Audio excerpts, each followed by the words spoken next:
ఈరోజు అన్న నందమూరి తారక రామారావు గారికి భారత రత్న అవార్డు ఇవ్వాలని మన గత 3 నెలల నుంచి ఎంత కృషితో పట్టుదలతోని మనవాళ్ళు పెట్టే ఈ కార్యక్రమానికి అందరూ సంఘీభావం తెలిపి అందరూ కూడా పట్టుదలతో ఉన్నారు.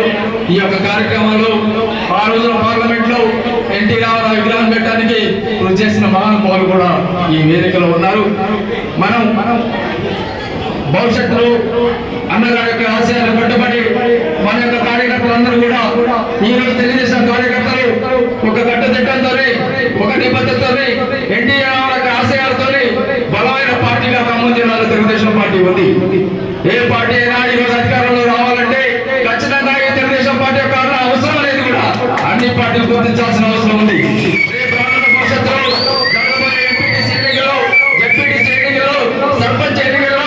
ఈ రోజు మా మద్దతు తీసుకున్న వాళ్ళు ఖచ్చితంగా మా సహకారం అందించి చట్టసభలో మా కార్యకర్తల్ని మా తెలుగుదేశం కార్యకర్తలకి మద్దతు ఇవ్వాలని మనస్ఫూర్తిగా ఈ వేదిక కోరుకుంటున్నాను.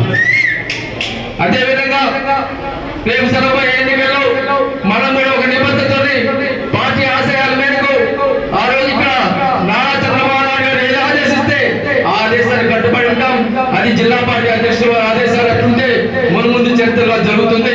రేపు ఎలక్షన్ కూడా అదే పోతుంది. కాబట్టి మనం ఎవరు తర్జన పడాల్సిన అవసరం లేదు. అన్ని పార్టీలు వస్తారు, మద్దతు కోరుతారు. దాంట్లో నిజాయితీ పరుడు, లోకల్ ఉన్నవాడు, వ్యక్తిత్వం ఉన్నవాడు, రాజకీయ అనుభవం ఉన్నవాడు, భవిష్యత్తులో మనకు ఉపయోగపడేవాడిని మనం నిర్ణయం చేసుకున్నామని గత అనుభవాలు దృష్టిలో పెట్టుకోవాలి.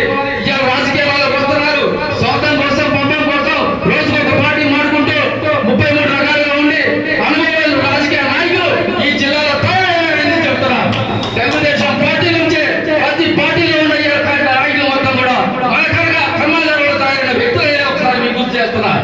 కాబట్టి తెలుగుదేశం పార్టీ తెలుగు జాతి ఉన్నంత కాలం తెలుగుదేశం పార్టీ ఎప్పుడు నిలబడే ఉంటుందని కూడా చెప్తున్నా. కాబట్టి ఇది ప్రతి ఒక్కరు కూడా దృష్టిలో పెట్టుకుని రేపు ఈ రోజు అధికారంలో ఉన్న పార్టీ కానీ ఎవరైనా కానీ ఈ తెలుగుదేశం పార్టీని టచ్ చేస్తే వాళ్ళ భవిష్యత్తు అనేది కూడా ఒకసారి తెలియపరుస్తూ ఉన్నారు.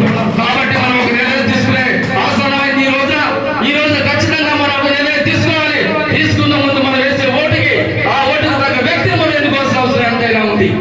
ఆ వ్యక్తి ఎవరు అనేది కూడా మనందరం కూడా ఒక నిర్ణయం తీసుకొని ఆ వ్యక్తికి గత అనుభవం ఏంటి, అతని యొక్క నిస్వార్థం ఉందా, స్వార్థం ఉందా,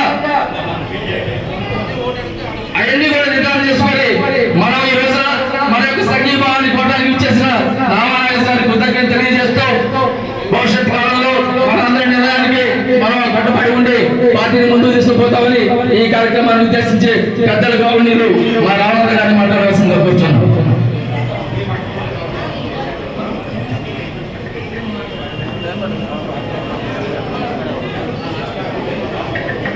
అందరికీ నమస్కారం అండి.